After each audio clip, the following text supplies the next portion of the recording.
If you were anything like me growing up, having your Pokemon game with you everywhere was a must. At the supermarket, the dentist, long car rides, you never knew when your team would urgently need another Pidgey. But at some point, you probably got a bit tired of bringing your clunky Game Boy with you everywhere, and you realized that not until a true portable Pokemon game comes out that can actually be played anywhere can things be better again. Well, turns out there might be an option now for those of us who'd rather leave their Game Boy at home, because if you're someone who played those old games, then this game might seem a little familiar. This is Coromon, legally distinct Pokemon, and on top of being available on PC, it also recently came out on mobile. It had me intrigued, it's fair to say, so I decided to give it a closer look.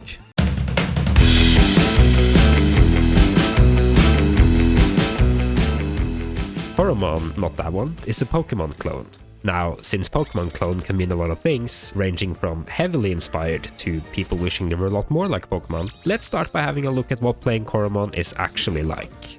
Your adventure starts out in a very familiar fashion. Let me know if any of this rings any bells. You dream about Pokemon, oversleep, explore your room, leave your house, hug your mom goodbye, strike that last one, Nintendo would never. Go to a big lab, get a big assignment, pick your first not Pokemon from a selection of 3 types, water, fire, and ice?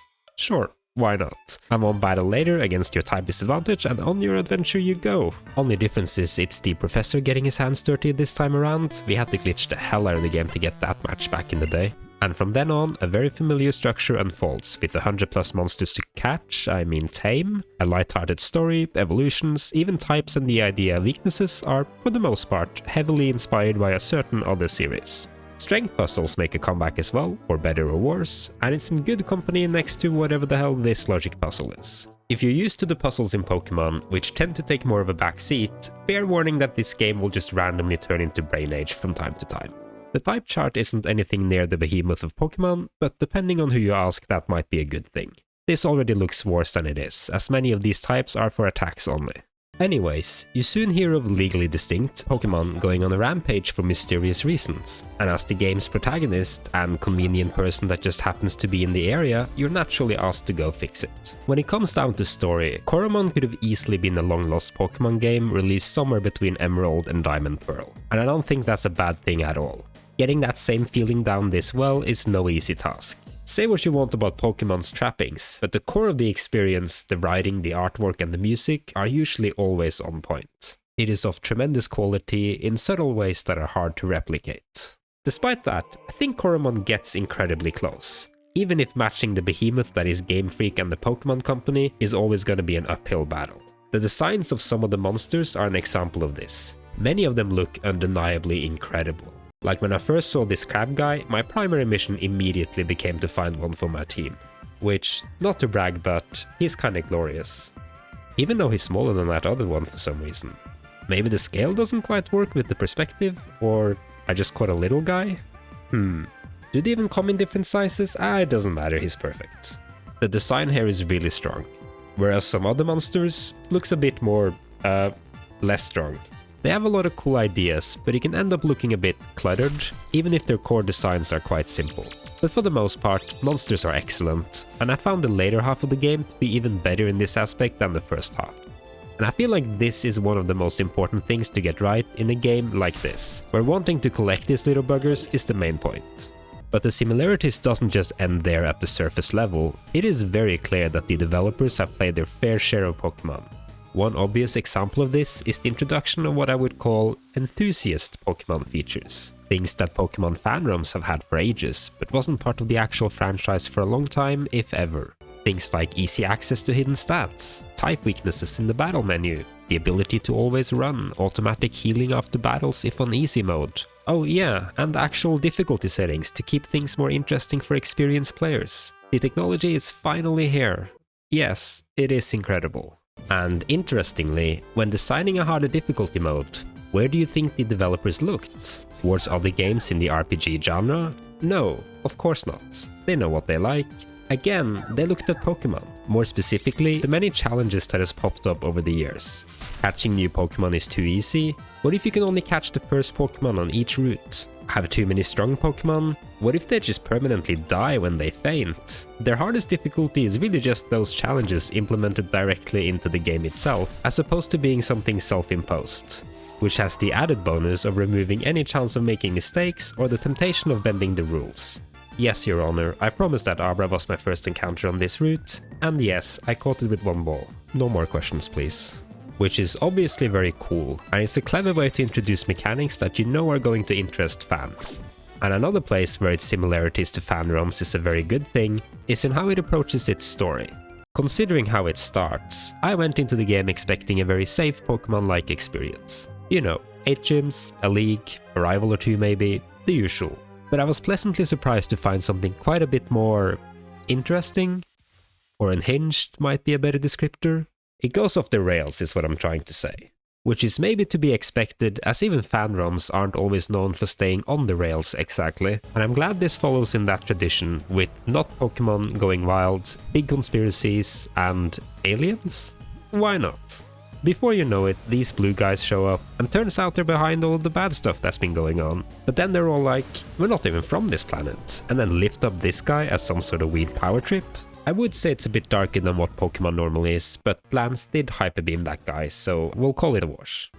And since you happen to be in the neighborhood, you naturally head out on a quest of utmost importance to the survival of the world, as you'd expect. Which, from what I've gathered, mostly boils down to finding these big fellas, to borrow their essence, I think.